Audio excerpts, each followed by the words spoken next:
I heard you had come to celebrate with me, so I thought I would say hello. Har har.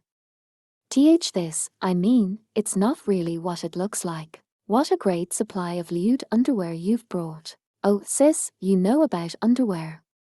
High Elf Archer muttered, her words not lost on the sharp ears of her elf sister. And what about it?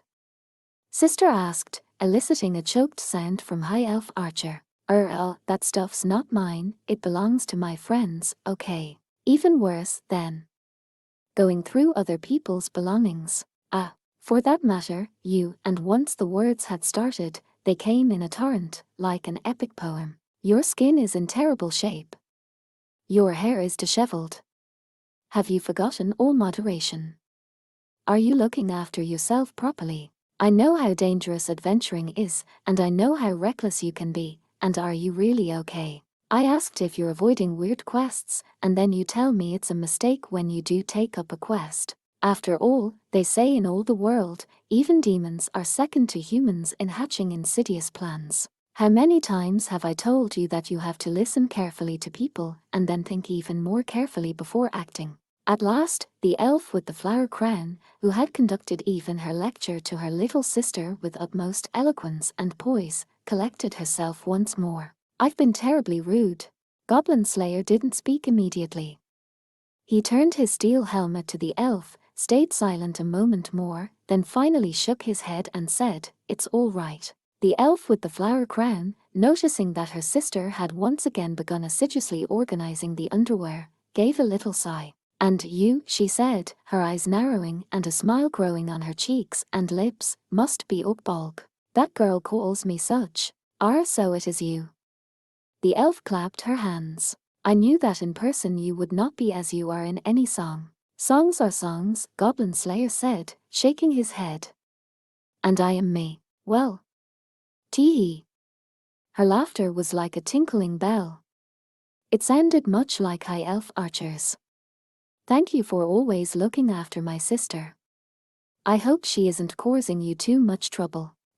Goblin Slayer grunted, his gaze moving behind his visor. High Elf Archer's ears drooped. "No," he said finally, with a slow shake of his head. "She is often of help." This caused the ranger's ears to spring up. "If you should ever meet another capable ranger or tracker, or a scout or some such, please don't hesitate to cast my sister aside. Capability is not the only." But Goblin Slayer stopped partway through his sentence. High Elf Archer cocked her head. Such behavior was unusual for him. "What's wrong, Oakbolg?" Nothing. High Elf Archer inquired, following his gaze. She found a serving girl, needless to say, another elf, kneeling and waiting. She was half in shadow, and her hair was grown long on just one side of her head. She's..." The flower-crowned elf princess trailed off as if unable to speak. "I know." The casual remark caused the serving girl's shoulders to tremble with surprise. Goblin Slayer got to his feet and strode boldly over to her. "Hey, Oakbolg." He ignored High Elf Archer's attempt to stop him, only coming to a halt in front of the attendant. Then, without hesitation, he knelt in place so that they were eye to eye. "I killed them." The attendant looked at him, her gaze wavering. Goblin Slayer nodded, then continued. I killed all of them. Hearing that, a single tear rolled out of the woman's left eye and down her cheek. A shake of her hair revealed the right side of her face. The grape-like swelling was gone by now. She had once been an adventurer herself. Right. He was the one who helped her. As I thought. A gentle breeze came blowing through, catching High Elf Archer's hair. The breath of the forest. The breath of her home. She inhaled deeply, filling her small chest with as much of that air as she could. Then she replied, Orkbolg wasn't alone, you know. Yes, I understand that. One of the doors in the guest room led to a balcony. It was formed by huge branches, connected by vines that wove together to make a place to stand. Such architecture could only be found among the elves, but what really warranted remark was the scenery. The elf village was located in an open space amid the sea of trees, like a giant atrium. From here, everything could be seen at once. Here, one could feel the wind that blew through it all. Her very status as an elf princess had prevented High Elf Archer from knowing they even had these guest rooms until this very moment. They had left the serving girl with Goblin Slayer. This seemed the best place to pass the time until she stopped crying. The elf with the flower crown held back hair blown by the wind and turned slowly toward High Elf Archer. You saved her. You and your friends. I had to do something to show off my good side. She had left the forest at her own insistence, after all. She gave a triumphant, nasal chuckle. In response, the elf with the flower crown squinted at her little sister. She rested an elbow on the ivy that served as a railing, leaning against it. And now you have, she said. Is that enough, then? Enough what? Kuchukaterai. Adventuring. High Elf Archer's long ears trembled slightly. You undertake great danger for only a modicum of reward, do you not? Yeah. There was nothing else to say. Adventurer's status as such might be guaranteed by the human king, but it was still a mercenary enterprise. One delved the depths with weapon in hand, hacking and slashing, and getting covered in blood and mud. Youth and death went hand in hand in this profession. Since leaving her home, High Elf Archer had thrown herself into all this. Then there's the matter of your companions. A lizardman is one thing, but I can't approve of you being around a dwarf day and night. Are you not the daughter of an elven chief, even if you don't always act like it? High Elf Archer frowned at this little addendum. She was indeed an elf princess, but here she was doing humans' dirty work. With, as her sister had been at pains to point out, a dwarf in tow. High Elf Archer knew how a little sister was supposed to act in this situation. She had at least acquired enough restraint in 2,000 years not to simply give in to her emotions and whine and complain. Surely, there is no. No?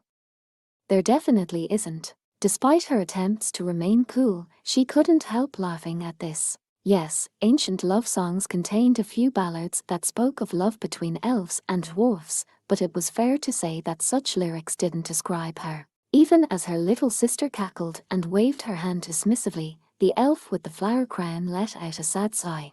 And then there's him. Orkbolg. Yes. The other elf nodded, her gaze settling on the horizon. The forest appeared to spread out forever beyond the village. These trees had been growing since the age of the gods. This wood, the leaves shook softly with each gust of wind, and birds could be heard flapping. There was a flock of pale pink flamingos. The curtain of night was starting to fall over the forest. I thought he would be like the hero in the song, High Elf Archer said, the wind caressing her lips as she smiled softly. The Goblin King has lost his head to a critical hit most dire. Blue blazing, Goblin Slayer's steel shimmers in the fire. Thus, the king's repugnant plan comes to its fitting end, and lovely princess reaches out to her rescuer, her friend. But he is Goblin Slayer. In no place does he abide. But sworn to wander, shall not have another by his side. 'Tis only ere within her grasp the grateful maiden finds, the hero has departed, aye, with never a look behind. High Elf Archer recited the lyrics with only the wind for accompaniment. It was a song of valor. The story of a hero of the frontier who fought goblins all alone. The killer of the little devils, Goblin Slayer. Despite its bold tone, as the wind carried the words away, they seemed immensely sad. The elf with the flower crown shook her ears as if to clear away the syllables from the air. He certainly looks like nothing of the sort. Well, it's just a song. High Elf Archer raised a pale, slim finger, drawing a circle in the air. A song is a song. And his himself. Still, she said, I admit the mythful sword is going a little overboard. The crowned elf cast down her eyes as her little sister giggled. If a man had been present, he would surely have prostrated himself in hopes of taking away her sadness. A princess of the high elves must be the epitome of beauty at all times and in all things. Why are you with such a man? Why? Sister, that's, why am I with him? Compelled by the question to consider, High Elf Archer sat down on the railing, another faux pas. She kicked her legs forward so her body leaned back, causing her sister's eyes to widen once again. High Elf Archer, however, ignored her. They had been this way for 2 millennia. Why worry about it now? I really do wonder, though. In the beginning, it had been because she'd needed someone to slay goblins. She had grown more interested because he was a kind of human she had never seen before, and then, since all he ever did was fight goblins, I thought it was my business to introduce him to a real adventure for once in his life. Yes, that seemed like it. And so she had gotten ever more drawn into goblin slaying and adventuring.